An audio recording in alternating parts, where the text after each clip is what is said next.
Hello and happy new year. Welcome to Nerdist Book Club. I'm Hector Navarro, and joining me as always are my co-hosts and pals, Rachel Heine and Maude Garrett. Yay! We're pals. Hi. We're wine buddies. Cheers. Welcome back. Cheers to the new year. Should all the acquaintance be forgot. And hello to all of you out there, our fellow bookworms. It's so great to see you. Thank you for joining us. We're kicking off the new year with a Star Wars book, Dark Disciple.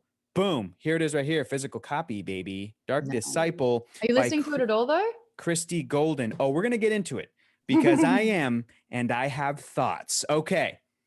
This book, in case you're not aware, it is based on unproduced episodes of Star Wars: The Clone Wars, featuring Asajj Ventress, a former Sith apprentice turned bounty hunter at one point in the show, and then the book takes place after that. If you haven't watched the show but would like to familiarize yourself with the character, don't worry. I have got a full list of episodes that she is in, as well as the other major character in this book, and it's in chronological order. And now Lee is going to share that in the chat. Thank you, Lee. Okay. So, Maude, this next part in the script is for you. Yeah. Look, before we dive into what happened in this section, a little about the author, because I hadn't heard about her work, but I love the female gaze that I'm witnessing with the relationship of platonic going into potentially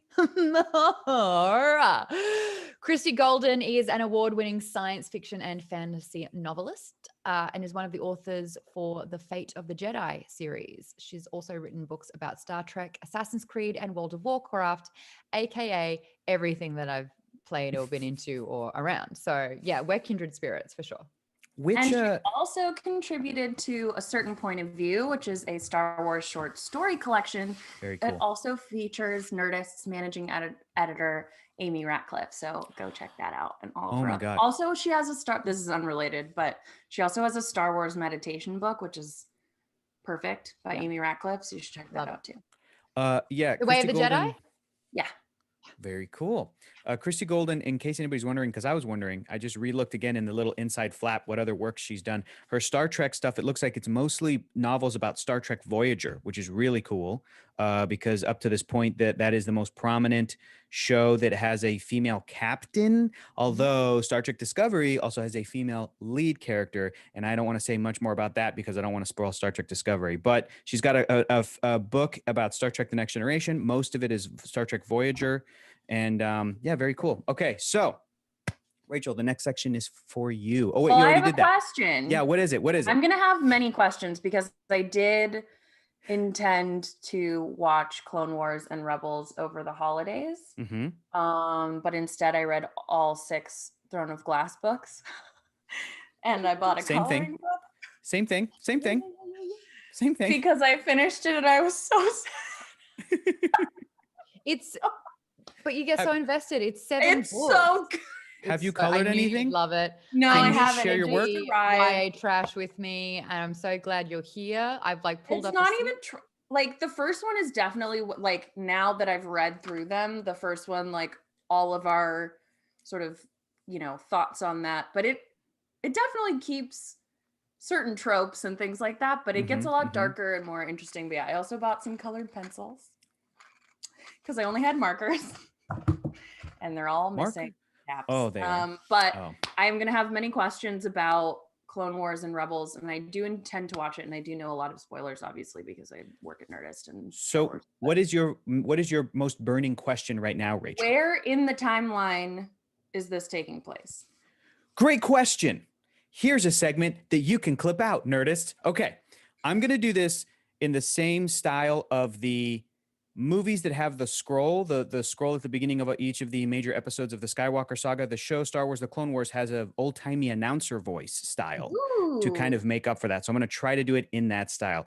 A long time ago, in a galaxy far, far away, for years, the galaxy-wide conflict known as the Clone Wars has raged. The struggle between the rightful government of the Galactic Republic and the Confederacy of Independent Systems has claimed the lives of untold billions.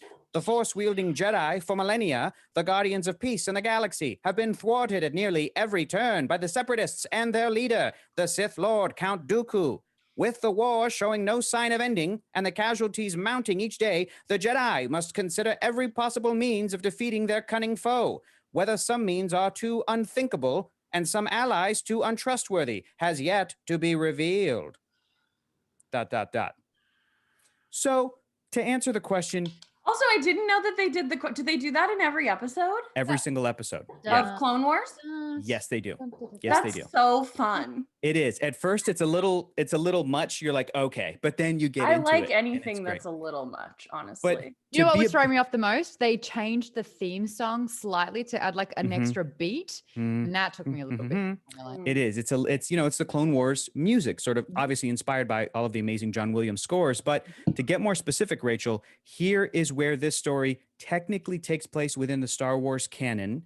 It occurs after the Clone Wars season 6, episode 13, which is called Sacrifice, and before season 7, episode 5, which is called Gone with a Trace. And if that seemed a little wonky to you, it's because sometimes the chronological order Yes. of the Clone Wars is a little wonky in terms of as opposed to the order that was like the production release order. It also occurs right after a short story by Christy Golden, which is included here in the paperback in the back of the book, a short story called Kindred Spirits. So you can read that first and then read the book. It also occurs before and after Star Wars Darth Maul, Son of Dathomir, which is a comic book, which is awesome, which is really, really cool. That comic as well was sort of based off of an unproduced group of episodes for the Clone Wars, and they kind of turned it into a comic book. And it also occurs during Star Wars Canon Book 2, First Blood, which is another comic book, and it's a bit of a flashback for the characters in Star Wars Rebels. When they're younger during Clone Wars, comic book is covering a flashback, and then you get to Rebels, and then they're that age. So... Yes, exactly. yes, Rachel. Thank you. This is why I really want to read all of these and watch all, but I just get very overwhelmed with the timeline and the different media. Mhm. But here's what I'm going to do. Here's what I'm going to tell you what I'm going to do, Rachel. I'm going to find everything for you, put it in the right order, put it in a Google Doc with the link so you can just click on the link and then go to the correct episode. Maude, you want that as well? Okay, I'm going to send it to But what both of you about the guys. books and the comics? I'll include those in there too with like an Amazon link. I don't know. I'll find it. I'll include it in there. This is another similar project that I'm already doing with the MCU, which is like everything in the correct chronological order. Oh, yes. So I'll just do it with want it for Star Trek, Wars. but anyway, Okay, you're asking a lot, but you know No, what? It's I- quarantine. I'm not I'd doing rather anything. Star Wars over Star Trek if Okay. we have to choose. Ideally. Okay. But okay. So Voss, because I was also looking up, I remember Ventress from one of the prequel novels that I read in high school, which we've talked about, which is I don't remember what it's called anymore, but it's about it was too Dooku sexy. It was too sexy, and now it's no longer canon. Yeah. George Lucas came in. No, I'm kidding. No, I don't think it's from Legends. It's from the maybe not, because anyway, who knows? But I know Ventress, and then I was looking up different characters and planets and stuff just to refresh my memory. Is Voss in Clone Wars or Rebels or both? He is. He is in 2 episodes, I believe, like a little story arc, 2 or 3 episodes, and it is included so he's in. not a major character in them. No, he's one of Okay. these sort of tertiary Jedi characters that the Got Clone it. Wars animated series is able to like, hey, we're going to spend a couple episodes with this background Cool. character, which is He's like, a oh, Jedi GD master. yeah, but No, he's also I like, really like the The characters, and when I looked him up, I noticed like the art was from one of the shows. So it was- Quinlan Voss is if Han Solo went to the Jedi Academy. yeah, I really like him. super chill dude. And also I really like just first impression. Well, we can get into it, but I love both of the characters, and I don't know if either of you have ever seen Romancing the Stone. Oh, no, But but it- I Heard have of it. seen Ant-Man and the Wasp. Does that count? Is that the same thing? Good was a- on you, Hector. There was a young digitized Michael Douglas in that. Does that count? No, it's Kathleen, but it's very much I think Aquaman was sort of billed as a Romancing the Stone vibe. It's that idea of like 2 characters who don't like each other going off on a mission together and then finding out. It's a Mhm. little less that because they're not so dissimilar, because it's usually like a nerd and the Mummy would be a good example, actually. Yeah. Well, suffice it to say, both. Bisexual awakening of many. Yes. But If this book had lighting, it would be bisexual. yes. Suffice it to say, both of these characters are mega babes. They're both super attractive. Yeah. And Maude, take the next section in the script. Where do we start this book? We start Dark Disciple with a tragic story, unfortunately. The Separatists, led by Count Dooku. Was that him in the voice? Because the voice was fantastic for that. Yeah, in pretty good the Christopher Lee. audiobook. Pretty Really good Christopher Lee. Mhm, Attack the planet of Marani. I forget already. Yeah. For its resources, though the Jedi Council sends aid, they are too late. Moran refugees attempt to flee the planet, and the Jedi General leading the rescue mission pleads with Count Dooku to take the planet and just let its people, civilian families, younglings, live. And then the Sith Lord basically blames the parents for being bad parents, making that decision to begin with, and just destroys the ships, including everyone on board. But you do see it from the perspective of a young sort of like refugee fleeing, and them seeing the betrayal of the trust of the Jedi through the eyes as the last thing that they see, and the betrayal is, you're supposed to protect us, and yet we're all dying. Yeah. But I think with this, thoughts already. Look, Star Wars books are a little tropey, and I think that they have to play it safe because they are given a window to explore, to tell a story. So in terms of like, we're opening to really paint the picture, and we're painting it quick. And we have the villain, and we know the dire situation, and we understand the turmoil that the Jedis are facing. Only the plural is still Jedi. Also, quick question about that, because little Jake Lloyd in Phantom Menace says only Jedis carry that kind of weapon. So, like, is that just because he's a dumb child, Anakin He's dumb, Skywalker? yeah. Okay. Just making sure, because I'm like, George Lucas wrote that line. So, is it Jedi or Jedis? What do we really want to talk about lines that George Lucas wrote? Yes. Because we could be here all night. Absolutely. It gets Great. everywhere. Did you guys see that TikTok that's going around right now where some girl... Are you on TikTok? No, but I am on Twitter. But some girl like looks at Attack of the Clones and she's like, look at this jump that Natalie Portman does onto the back of this creature where Hayden Christensen's there from like the Nexu beast or whatever. And she does the math. She goes, she jumped from a thing in the Coliseum like 30 feet up and landed, and she does all this math and she goes, okay, the gravity of Genosis, this would be and then she goes, so I've just determined that she lands with like 174 psi, 174,000 psi or whatever. So either Anakin is... And she goes, somebody told me that Anakin was like using the Force to let her down. No, he should have let her down slowly instead of like catching her, because she still would have hit with a Force. So then this girl's like, so this just proves that Padme Amidala is the strongest character in Star Wars. And then it ends. Science. Anyway. You can't dispute it. Anyway, where were we? Folks who join us for the after show, please remind me to talk about the alternate ending of Revenge of the Sith. Attack of the Clones? Revenge of the Sith.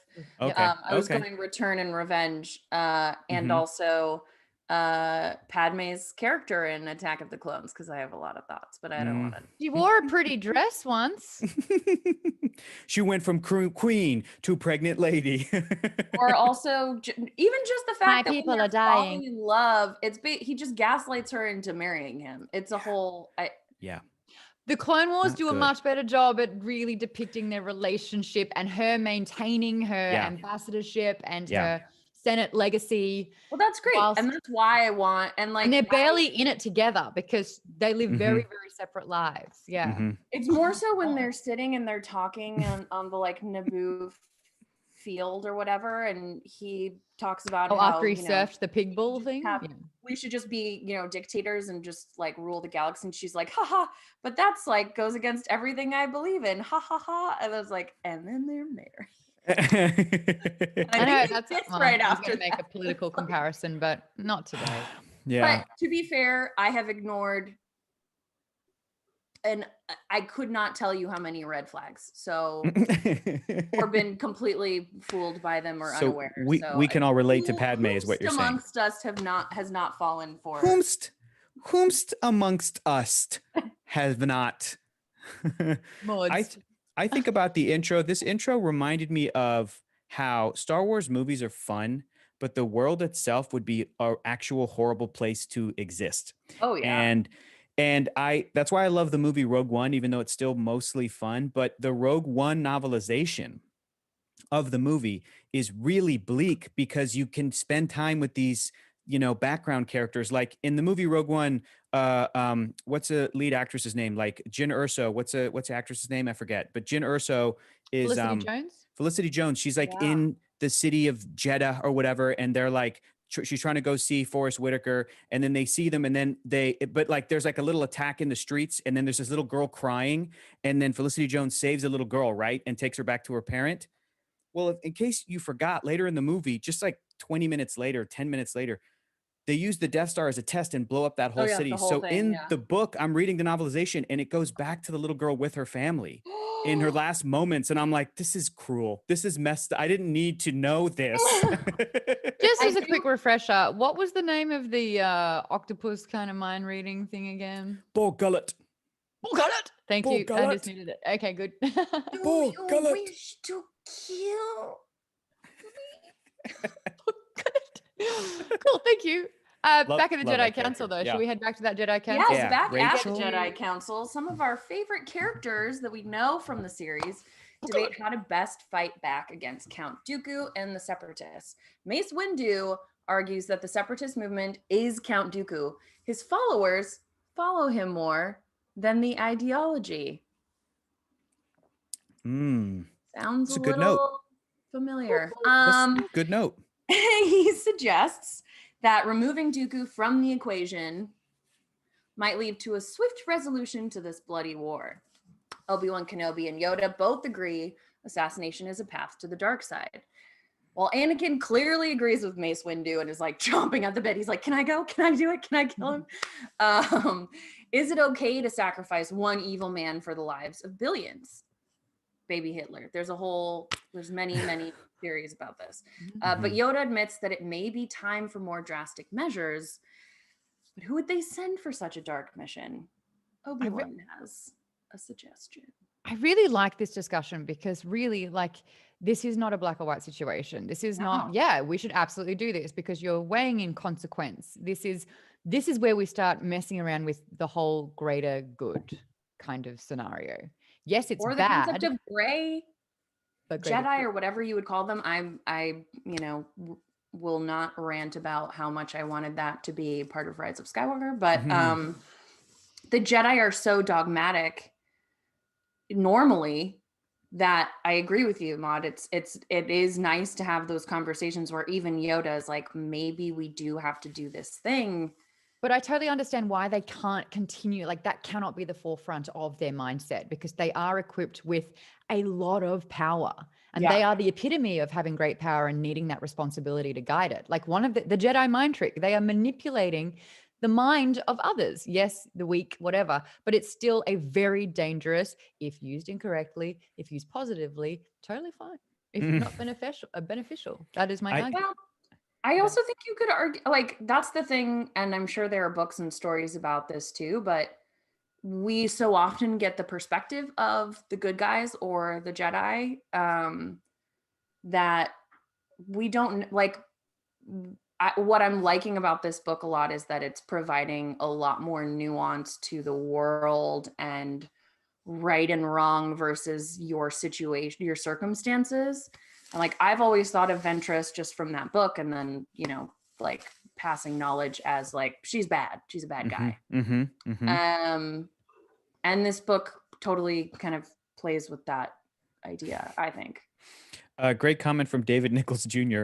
Most asterisk of the voices are great. Asterisk. The one that aren't are a bit of a problem, but I think Hector is going to bring that up. Well, guess what? Politeness week is over. I'm bringing it up. Yoda, awesome. Awesome. Obi-Wan Kenobi, awesome. Really good. Count Dooku, Christopher Lee, awesome. Fantastic. You get to Mace Windu. Here's the thing. Hector texted us about this like immediately. I think the issue is that for the narrator for the audiobook is that he's thinking of Samuel L. Jackson and not Mace Windu. He's doing an impression of Sam Jackson, and specifically from like the 90s and Pulp Fiction. Like he's doing that. Like, there's a Southern twang in there somehow as well. Like he's a cowboy. He's trying to do this sort of like black guy voice, and it's like, dude, I've that's been reading not. my Kindle actually. You got it. I'm gonna. That's horrible. It is. It's really distracting, and because the thing is like. The distracting thing is that's not even what Mace Windu sounds. That's the thing. It's like Mace Windu is a completely calm and collected character that Sam Jackson has maybe the most that he's played in his entire career. He's not Nick Fury. He's not his Pulp Fiction character. He's not his Jurassic Park character. It's Mace Windu, who's like, do you think that that's a wise decision? Like, it's just the most kind of boring, right? Lower your register, and that's it. That's But it. there is an over pronunciation on the Ugh. words that is staccato. And I just hear it and I kind go, of racist. I go, white guy, please stop trying to do this black guy this way. Please don't. Please, it's not. Yeah, and have to do that. Really fantastic. It's just such a swing and a miss for that one. to the point where I'm surprised that nobody else who was working on the audiobook either like A, asked him to take it again or not do that, or B, be like, maybe we should have an ensemble cast for this one. Maybe we should just get a bunch of actors to come in, and Get do a voice match. People who can do voice right matches. for the actors, or But for then the, you think- or get the You voice think actors who from was the in the cartoon show. room? I Right, always think about right. this when there's like a terrible title or a terrible show or any kind of creative decision where you're like, who was in the room and did they feel comfortable raising their hand in a room full of Sure.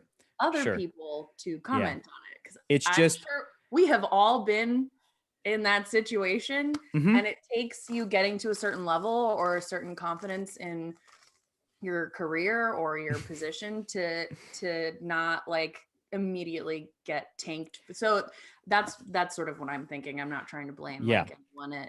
And it is, and I do want to say wherever, too, but like I also hear miss that the narrator has a like love for Sam Jackson in this impression. Don't get me wrong. Like I feel like he's a fan, but I'm just like, you're a fan of the wrong movie right now, not Attack of the Clones. Like you stop doing Pulp Fiction, please. Oh Stop my God. about to cuss and just do the thing.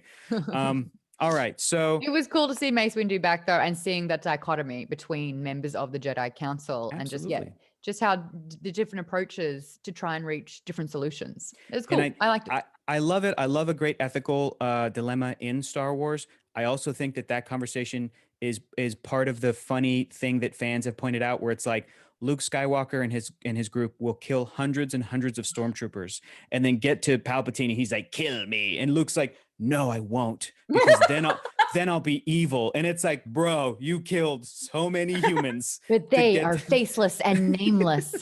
So I'm like, Water for me. why wasn't the clones? Why wasn't the conversation in the Jedi Council like, let's use our Jedi technology and weapons to get close enough to trank him, and then you know what I mean? Like, same conversation, but like, you don't have to take the step to like, we have to kill him. It's like, if you can get an assassin close enough, just use that weird little Attack of the Clones poison dart, but a tranquilizer or whatever. Like, would you do it? Would you kill Dooku? I would, yeah, because I know he's bad. Yeah, I would. I know. Yeah. But I'm saying, if the Jedi wanted to like, save their faith or whatever, they could have a conversation and be like, well, we're going to send somebody in to capture him. But listen, if something goes wrong, we're just going to consider him a stormtrooper. Boom, dead. You know what I mean? Like, well, that's the thing I think about the Jedi Order overall, is that it is hypocritical and impossible really to achieve. I for thought a lot about of people. That doesn't make them bad if they care. I can't really get behind like, don't they're have devout. feelings. I can't. Yeah. What were you going to say, Maude? I envisioned how I would kill Count Dooku. Ooh, decapitate 2 lightsabers? No, through the back actually, and then drag up. Ooh. Yeah. Ooh. Yeah, my first lightsaber that I ever got was Count Dooku's with the curved blade. Mwah, beautiful. I'll tell you what, I have a patented Star Wars kill move that I actually named when I did a Star Wars RPG a while back. And my character was a Togorian. Look it up. And my move was that I would take my vibro axe and I would do something similar to Maude, but either from the front or the back. But I would start a little lower and then go. So it would be scrote to throat. That's the move. Boom, boom.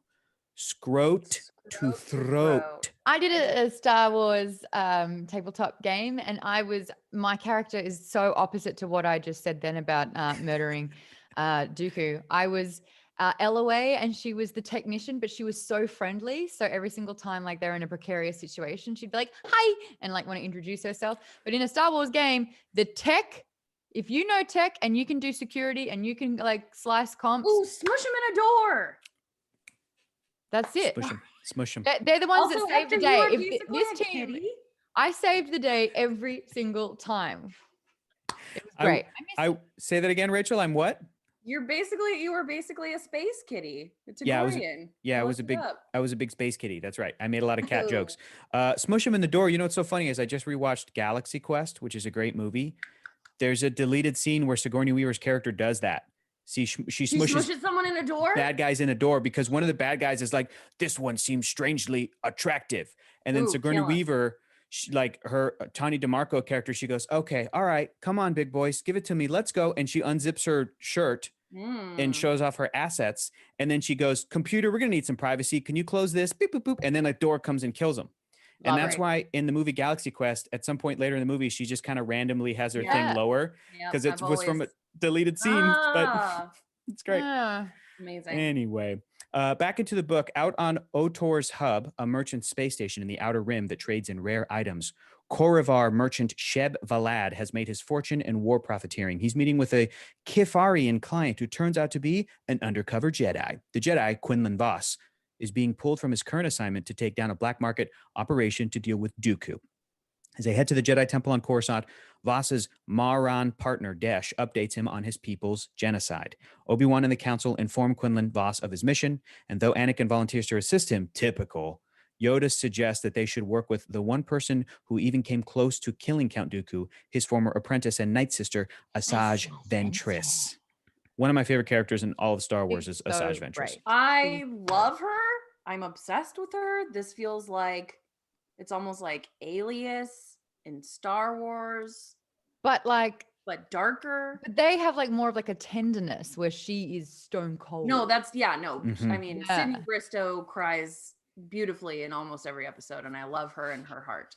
But just the idea of like both of them, there are moments with Voss too, where his brain is sort of thinking in like as if he had like spy goggles on, where it's like this person, Bosk, like giving you all of that. It's very spy. Yeah, I love thriller it. Too, like spy assassin. I mean, I guess that makes sense. The dialogue moment where Quinlan Vos asks for a little bit more help from Obi-Wan Kenobi, and he's like, maybe you would like to try to talk with her. When did you talk to her? What, when you're fighting her? Well, not more of talking, but more of like, he goes, flirting. Yeah. It's more like banter. Yeah. Exactly. Yeah, but it was like, but you might want to try it just so that she can reject you and love that doing so. It was like this gorgeous dynamic where it just really pinned that it's like, you're going to have to seduce her just so she can reject you and love every second. Listen. Also, this confirms Obi-Wan's a flirt. Like Ewan McGregor's a flirt. 100% a flirt. And that's not just because I love Ewan McGregor. He flirts with everybody. Maude for Duchess Satine. Yo, he flirts with Duchess Satine, which is a character in Clone Wars, Rachel. He straight up. I was like, Satine from Moulin Rouge? What's happening? Obi-Wan even has a flirty bromance with Anakin. I said it. Like, it's all flirty. Oh, yeah. Oh. Can we put up Duchess Satine somehow? I just sent a picture. This is who I'm trying to get. Ooh, yeah. I'm trying to get cast as her in the Obi-Wan show. Maude, as a flashback. What? As if Maude, that is. I don't need to click that picture because I'm looking at the real thing right now. Okay. Oh, thank you, Hector. Thank you. What's that? Where's Maude Garrett? Australian host. I only see Duchess Satine from Star Wars. From the Star Wars. From the War in the Stars. But no, actually, Obi-Wan and Anakin are flirting through the entire first like big sequence of Revenge of the Sith. Thank you. Where he's like, haha, catch me.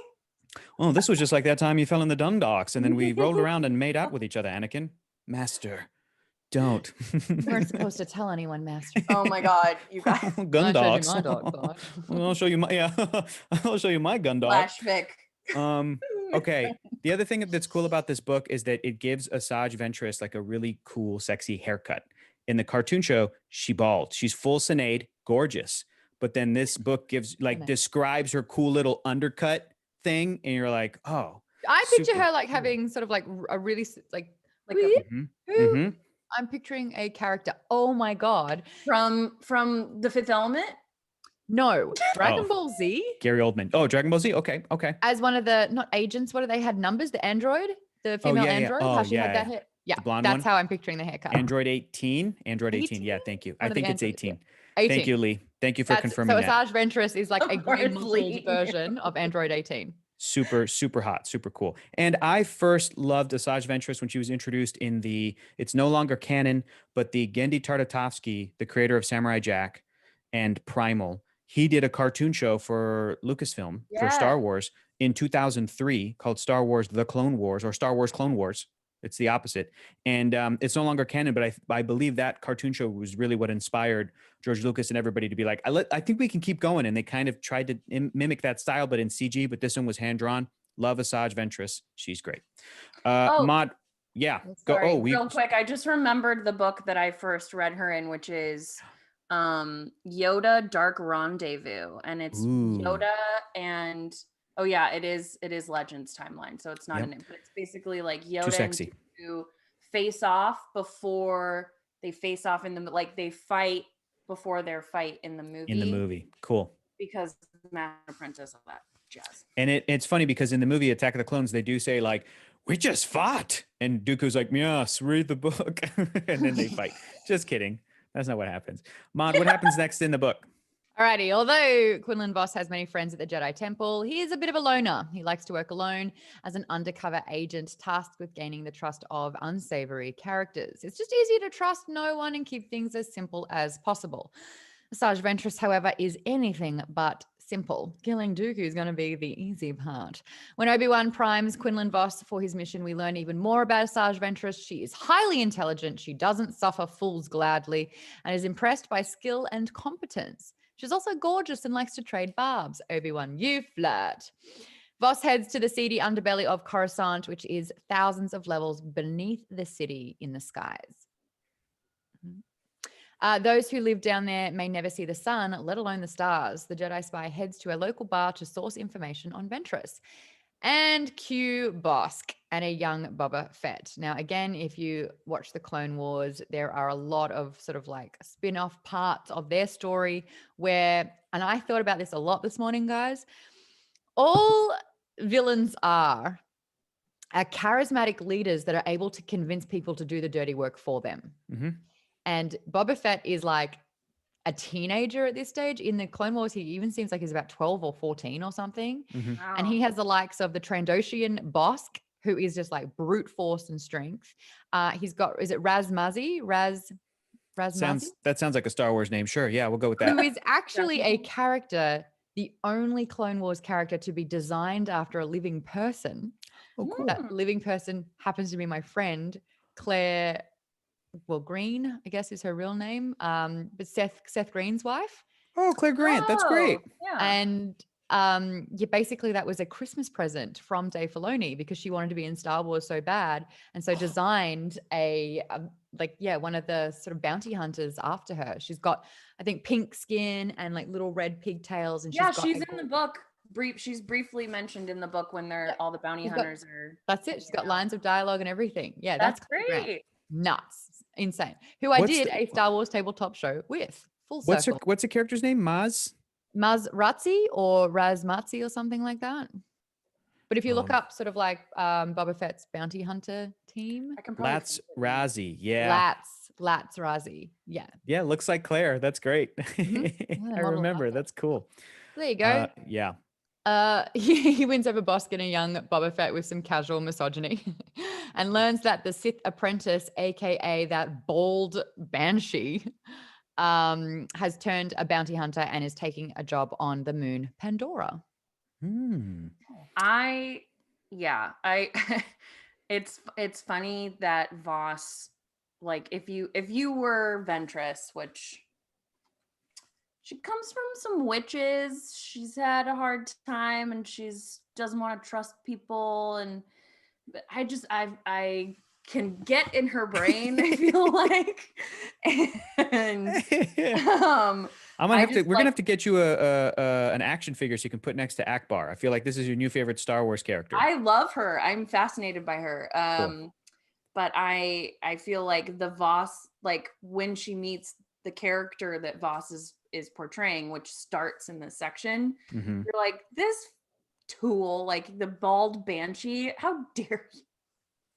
How dare you? Even though she was apparently called the banshee too. But yeah. When I read that, I was like, oh, he gets in by being like, oh, did she steal your job? Like, fuck off. Rachel, what's the next? I love what that she's a happens? threat. No, me too. Oh, I love that. It's just Mhm. like the writing isn't misogynistic. It's just all these boy They're- bounty hunters that are like, she the took male all my job characters' because she's so good. behavior is, yeah, exactly. Rachel, what happens next in the book? So on Pandora, which is a lovely moon, Ventress stalks her prey, her bounty, but finds herself distracted by a happy Pantoran family nearby. Once she belonged to a family, a sisterhood, strong and proud. Now they were dead, and she would never hold a sister's child, all because of Dooku. Yep. Love her. She finally spots her bounty, a Volpi named Moragai. Moragai. Great. And chases him across the city and rooftops until Voss tackles him as his way of introduction. It's called a tackle. Yeah. Okay. Taking his cue from Obi-Wan, Voss tells her, "Relax, I've got this, honey," with a wink. She punches him. I love her. And takes off after this was like one of my favorite parts. I was like, I know they're gonna end up liking each other, which is a trope that I love. Yeah. Like enemies to lovers. And also she's just like, absolutely not, bye. I gotta go do my job. And he winks at her. She punches him. She takes off after the Volpi. She's like, I'm over it. I don't need to deal with this.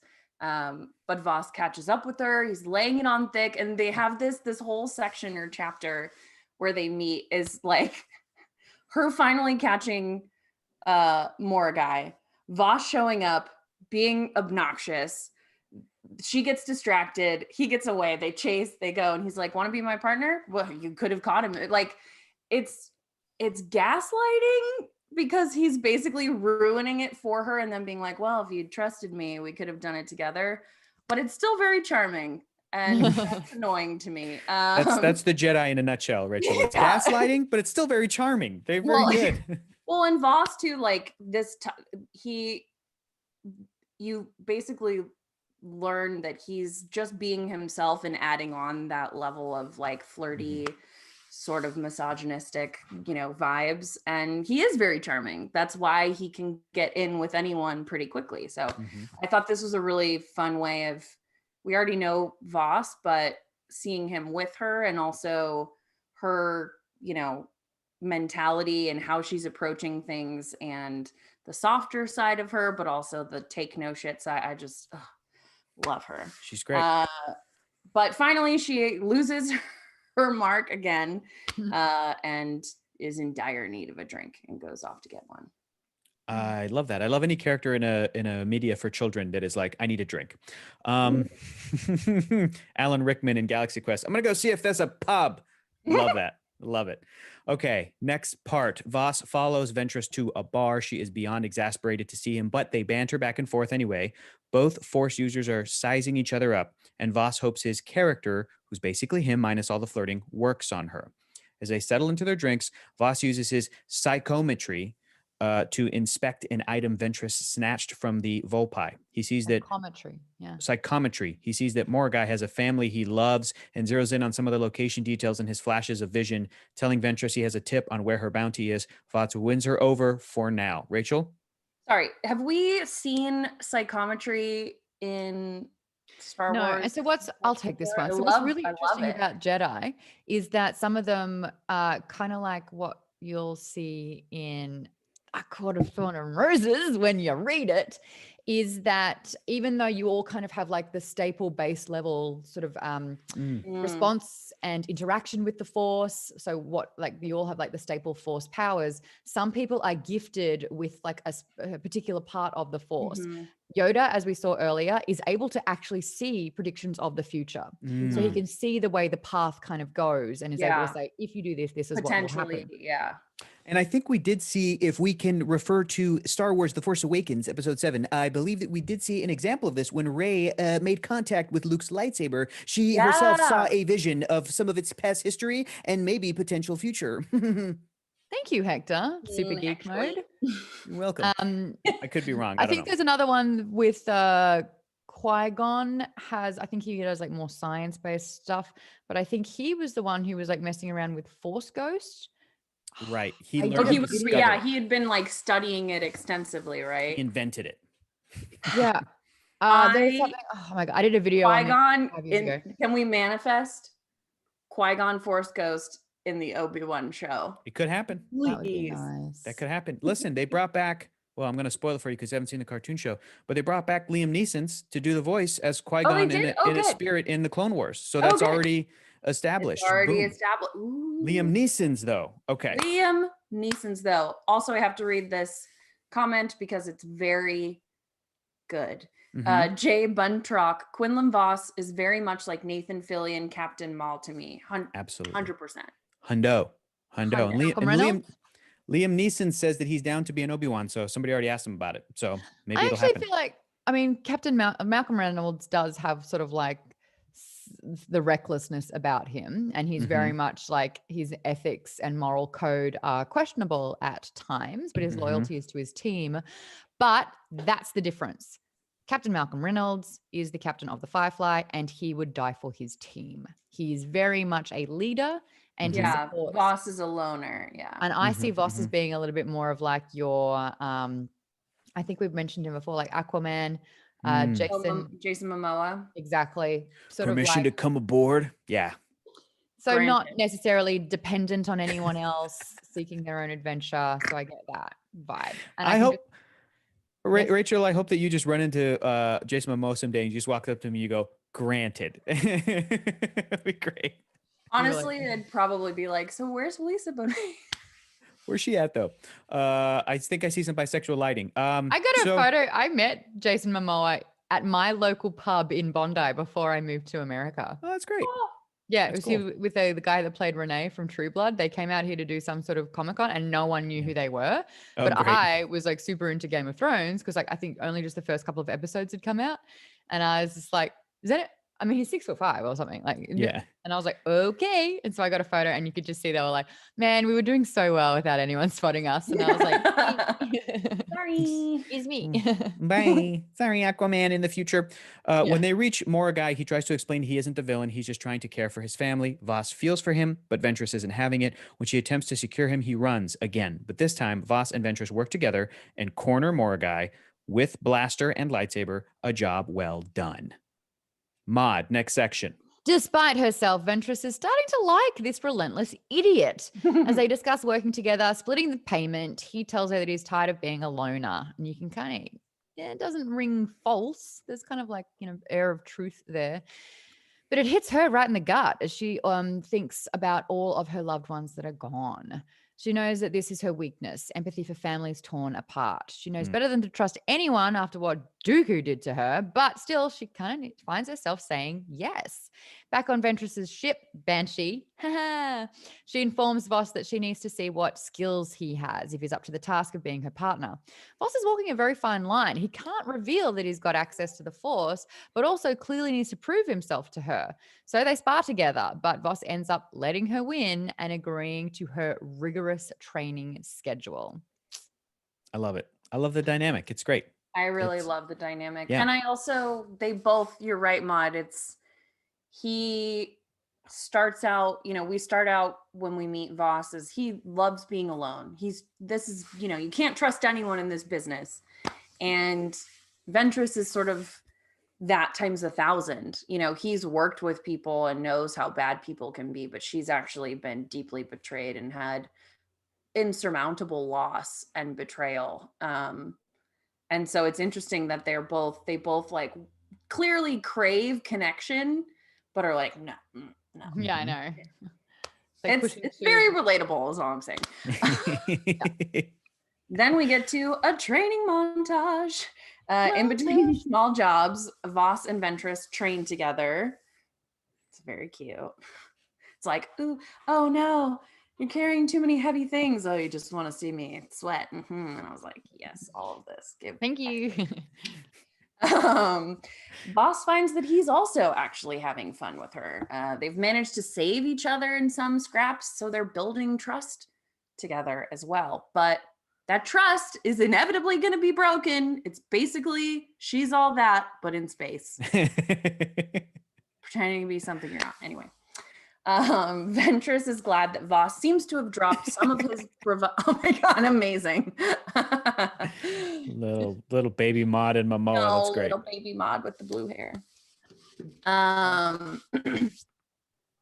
Ventress is glad that Voss seems to have dropped some of his bravado and that he pushed her into this partnership.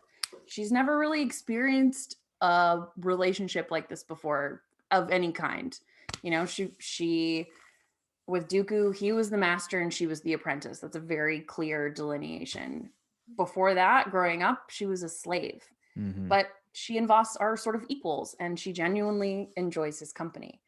After 5 missions together, Voss proclaims it their anniversary, which is cute, and convinces Ventress to share a bottle of whiskey.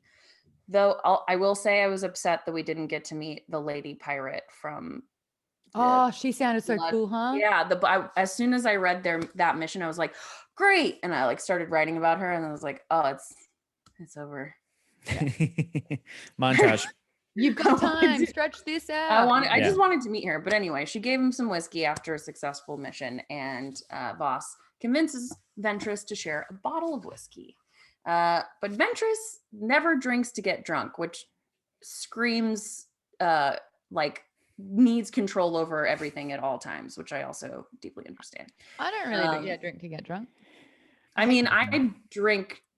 I won't say why I drink, but I never get so drunk that I'm out of control usually. Right. It's really social for me.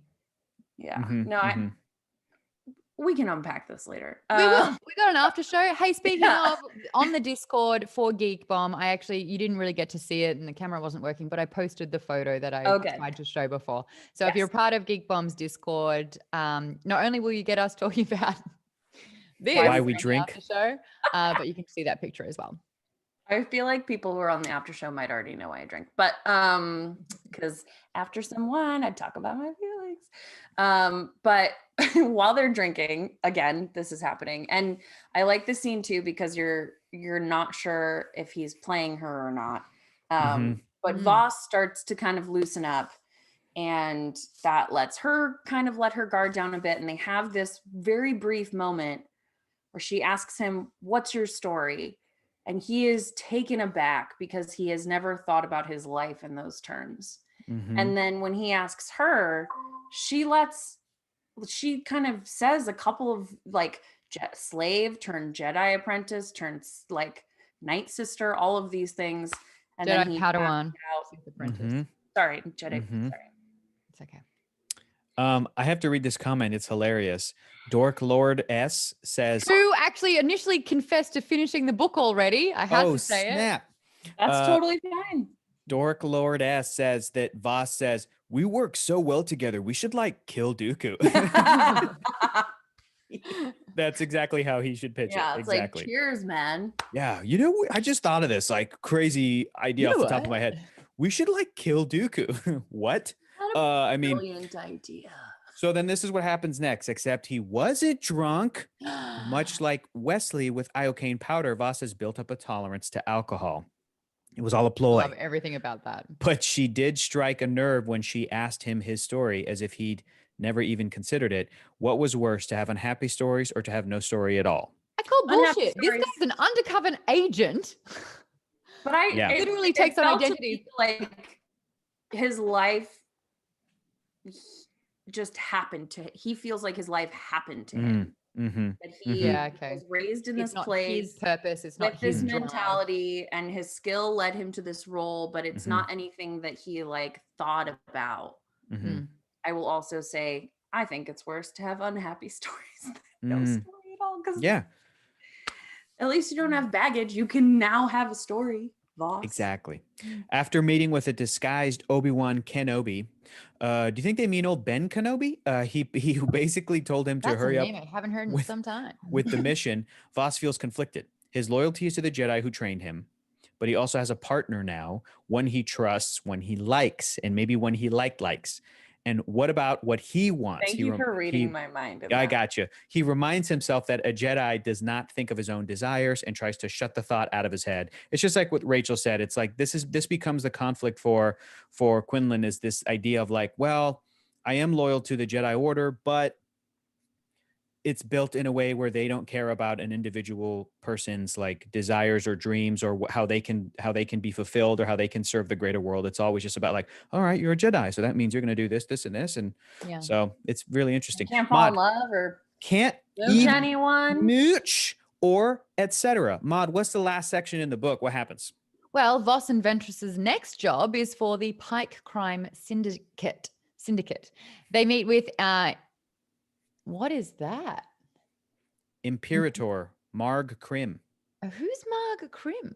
I don't know. He's the Pike. This is chapter 10. Yep. He's the I'm up to chapter 15. Who informed them that his mate and younglings have been captured by the rival crime syndicate Black and taken to Mustafar, which is where Anakin becomes nearly Darth a Vader. burning jelly bean. Yes. On Mustafar, they head to They head to a local bar and they find a mark. Ventress goes in for the full Gambit flirt. Wink, shudder, lick. The whole Gambit. That's how I pictured it. The delays on YouTube, so I'm watching it back now. That's not so. I will give you any information you want. That just worked on me. Wait, I want to see it again. I missed it. Do it again, Maude. Do it again. Do it again. Is this a shampoo commercial or are we talking Star Wars? What are we doing? It's the full shebang that Ventress trots out when she wants to. It works every time. 60% of the time. A creature of any now that she has hair, she flips it constantly. She's like, I couldn't do this before, but now. Anyway, as they sneak away to go somewhere more private, Voss turns up ready to fight. Surprise! He tells them where to find the hostages and they set off to infiltrate the Black Sun Fortress. Mm-hmm. Oh, it gets good after this. I'm excited. Also, I was like, Pike Crime Syndicate. I really liked Solo. Yep. And I'm very sad that they're not going to continue. It seems... Maybe not. Maybe we will get a continuation in the Lando TV series that they're doing for Disney Plus. Because when it came out, my thought, actually, I'll save it for the after show. Oh, okay. All right. Well, I can jump into my overall thoughts so far. Yeah. So second time I'm reading the book, I really you know what's gonna happen. That's crazy. I really liked it the first time I read it. I read it like a year and a half ago, 2 years ago, something like that. And I remember just about as much as you remember from a book you read like a year and a half, 2 years ago. So a lot of the stuff is new, but because I read it once before, I decided this is gonna be my first audiobook. And I got an Audible trial and listened to it. And my final thoughts on the audiobook experience as of right now is I don't like it. Not good. I don't like it. I knew you were. I don't, because I have learned in listening to an audiobook that my eyeballs kind of go a separate way and I stop paying attention kind of, and it kind of blurs together and blends together and I miss details that I'm like Crime Syndicate. What? that I'm realizing I'm like, and also you brilliant beauties are over here doing multitasking, listening to audiobooks, and you're like, oh, and I'm playing Animal Crossing and I'm doing this and I'm doing that and I'm cleaning my house and I'm doing this. I can't do anything else when I'm listening to the audiobook. I started doing some other thing, a mindless task, what I thought was a mindless task. And then I stopped listening and I'm leaving out details. So I have to just really sit there and like really listen. I listened through it twice and I will find things in the second listen through that I missed the first time. But I have also really had to lean into the fact and be okay with only ever being able to listen to about 70, tops 80% at any one time. Okay. I will not be able to dedicate 100% to it. I feel like that's even true even when you're actually physically with your eyeballs reading words. Well, because that's what happens with me. I read, this sounds like a humble brag, but it's not. But I like the way that I read is like, I read super advanced. I'm super quickly. smart. No, it's too fast. I'm too good. I'm too good at reading. No, I don't get all the words. It's like my brain is like I'm the this same. It's like but when I will say, even when I'm multitasking, which is always, but that's also because I have ADHD. And I will say, until I got medicated for ADHD, I could not focus on audiobooks. Oh, so But maybe I need that. I still very often go boop, boop, boop, back 30 seconds, 30 seconds, 30 seconds, because I'm Gotcha. like, wait, what? Gotcha. That makes sense. So That makes sense. I do that like, I mean, I just read those 6 Throne of Glass books, and the last one was really, really long. I loved it, but it was very long. And I got to a point where I was like, I just completely spaced out. I have to go back like a whole chapter. I've had to do that before. And I'll also listen to a chapter. Like I get read to sleep every single night. So I'll fall asleep and not know where I fell asleep. Exactly. So for like, sometimes like I'll hear the end and it'll be like chapter, and then it'll cut out because like it's end of chapter, it stops. And then I'll be like, that was nice, and go straight to sleep. But there are times where, especially if it's like a really long chapter, I will sleep halfway through it. But the first thing that I do in the morning is go for my hour-long walk. And so I'm like, ooh, and listen back to it. But I looked at my end of year review, and I listened to 67 books last year. And that's not including the physical books that I read. And I think that the reason why I can consume so much is because I am multitasking like a badass. Yeah. So far, I don't know. I think my brain's too dumb. I don't know if it's going to work for me, the audiobook. I'm going to keep trying because, why not? I've got the free trial. I love it. And I honestly, if you don't like a Star Wars one though, I worry that you won't like others, because the Star Wars books are so fun that they have all the pew pew sounds. Yeah. And the voices and the music, it's all wonderful. And I do love that. But I'm also going to be straight up. To me, it's about as fun of an experience, and I mean it in the best way, as when I'm reading it, but I'm listening to Star Wars music, or I'm listening to film music, because I feel like I'm smart and curating that. And I'm like, no, I know what I'm doing. And if something doesn't match a scene, I can like skip it. And I do my own little DJ thing over here. So the fact that the audiobook gives you a taste of it, and then we'll take it away for certain scenes or bring it in for action, it's really, really great. But I think I do like having a little bit more of the, I guess, control, I don't know, but I'm going to keep going. It's been interesting. Maude, that's super impressive, man. That's more than a book a week just for the audiobook. Yeah. Yeah. I love it. I've been loving it. I love it. Yeah. Thoughts so far on this book? I'm really loving this dynamic. The more that Star Wars expands from the original trilogy from the 70s and 80s, the more we get amazing female characters. And that is exciting for me as a Star Wars fan. That's true. This is great. I think it's a great companion piece but even if you haven't seen Clone Wars and you haven't done that yet, Rachel, how are you feeling about it? Because I feel like it really fits with that show. We have 2 minutes and we got a poll, by the way. Yeah. And being aware of the show, Rachel, just real quick. I love it. I love her. Great. This is probably the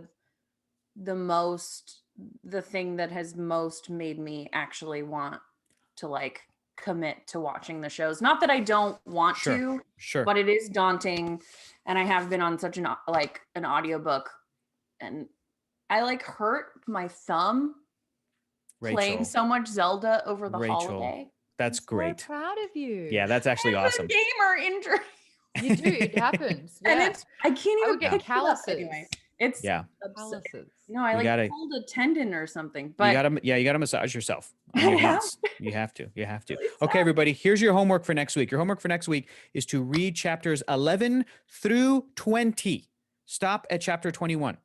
Read chapters 11 through 20. Stop at the beginning of 21. Rachel, tell us about the poll. We've got a poll up for our next book, and the options are Name of the Wind by Patrick Rothfuss. That's mine. Can I give it a little synopsis? Sure. This is the best fantasy book you'll ever read in your life. Great. Boom. Yep. Dark Descent of Elizabeth Frankenstein by Kirsten White. That's mine. Can I give it a synopsis? Yes. It's the best fantasy book you'll ever read in your life. Screw you. Okay. Marvel Comics, The Untold Story by Sean Howe. Also mine. Can I give it a real quick synopsis? Yes, the best fantasy story you will read in your entire life. All right, this is war now, Hector. But it's a true story. It's a true story. And my light just went out. The Midnight Library by Matt Haig. Hector, do you want to give it I've heard it was the best fantasy story you'll ever read in your life. Thank you so much. All right, okay, here's something that you can't copy and say, Hector. If we get my book, I nearly can guarantee having Patrick Rothfuss on as an after There's show. no way this Ooh. book is not going to win. It's the best. There's a fantasy reason book I I've ever saved read in- Cersei that I want to be read for Mhm. another month. Oh, Yeah, that's fair, that's fair. cruel because I really do have 2 picks this month. That's Well, you great. can That's great. Thanks, still- everybody. you That's can great. Still bring them back. I just It's shared mine fine. in I wanna read December. this book with Fine. you. I want to read Listen. this book with you guys. So Anyway, Go go bad. vote. Share with your friends. Tune in next week. It's a thick book though. This is not like a read it in 2.5 hours. This is Well, and that's once we put know 10 hours the a week winners, aside. we'll know how many weeks we're Weeks. going to cover it since we skipped last week because The riot at the Capitol. know. Yeah. This yeah, world is the weird. insurrection. You can Oh. also check out previous episodes of Nerdist Book Club on Nerdist YouTube or Geek and Sundry's Twitch channel. And if you want to watch classic episodes of the show, talking when it was another name for the show, Little baby we're, show. we're rolling out American Gods parts 1 and 2 this Saturday and Sunday, doing stuff over the weekend. So make sure that you like and subscribe. Maude, what's next? So we are going to head over to the after show. It happens on Geekbomb's Discord, but to get access to the locked parts of Discord, you have to sign up for the lowest tier or higher at patreon.com/geekbomb. Once you do that, you actually get access and permission straight away to enter the Discord. If you're new to Discord, it's super easy. You'll look down the left. It says like a list of different chat rooms. We will be where #reading is, where you can chat. But then underneath that, there is a book club voice channel. So no video necessary, but we get to talk with each other, which will be a lot of fun. And the picture that I posted is in #reading as well. And Hector has his list in there, and we're going to talk about I forget now. Star Wars stuff. Yeah. Star Star Wars. Wars. Stuff. Mhm. Thanks, everyone. See you then. Bye-bye. Happy voting.